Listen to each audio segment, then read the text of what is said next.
guys, I'm going to share with you how to assemble the notebook covers onto a regular notebook that you can buy. Now the file that I created is set for these Walmart notebooks. The type is called mint green and they're about $3.90 something. So just under like $4 for the notebook. And it's a 6 1/4 by 8, I think, inch notebook. So it's a pretty good size.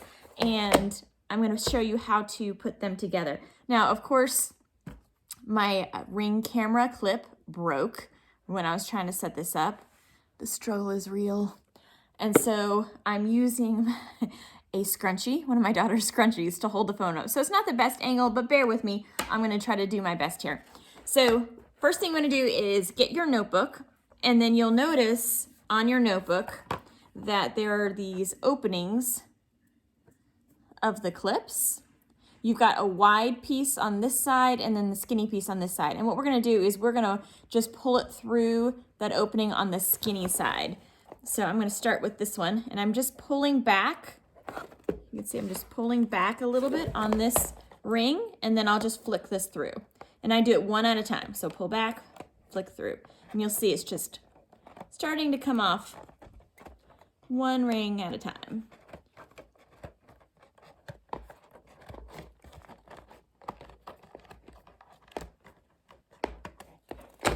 And there we go.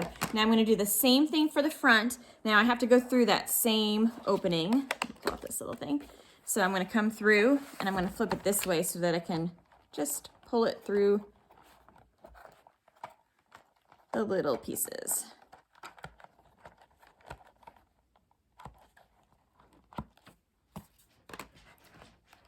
Okay, now that I have my notepad without any covers, back or front, and I have my 2 covers that I've cut out, I'm going to go ahead and show you how to attach them.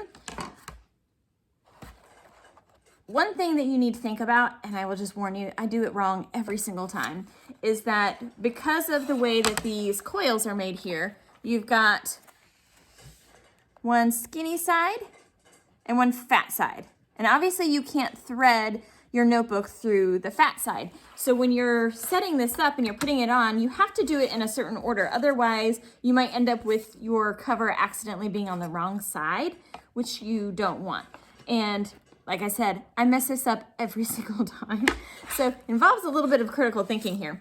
But what you want to do is if I put my cover on here, let's say I added my cover here, then notice I wouldn't be able to add my back on because I can't go through this fat side to add my back to this side to then flip around. So what I'm going to do is I'm going to add my cover, and then I'm going to twist this around so that I then have the small on this side, and I will add my back.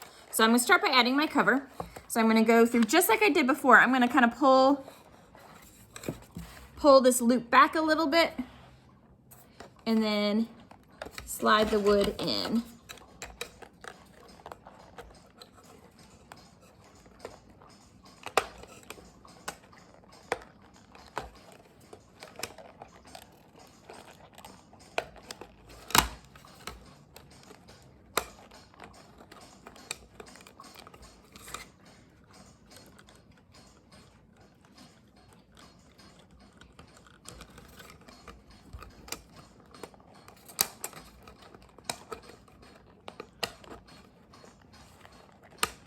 I promise it's easier than it looks. It's just everything is always harder when it's on camera, of course.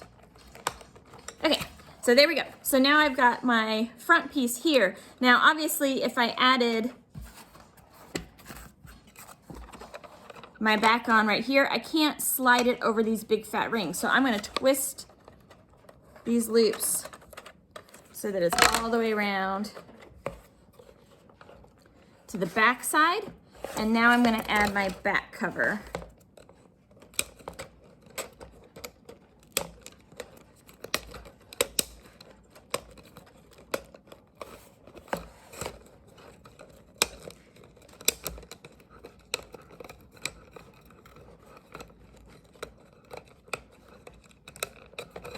And now my back cover can close on this side.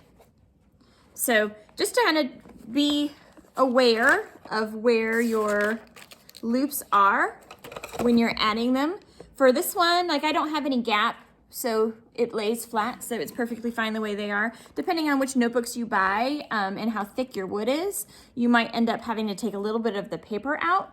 But I find that this 1/8 inch wood that I use with these specific notebooks makes it so that it sits flat, so you don't have any issues with that. So it's that easy, guys. I am going to make a file on how I designed this cover because I know that there are lots of different types of notebooks out there. You may find one that's a better deal. I know that they said that there were some like at the Dollar Tree. I have yet to find those because I have no luck at my Dollar Tree. But I will show you how to actually design this really easily within Silhouette Business Edition. I think somebody had posted one about how to do it in Lightburn, but I'm just a little more familiar with Silhouette. So I will show you how to set that up in one of my other videos. But I hope you enjoy the file, and thanks for watching.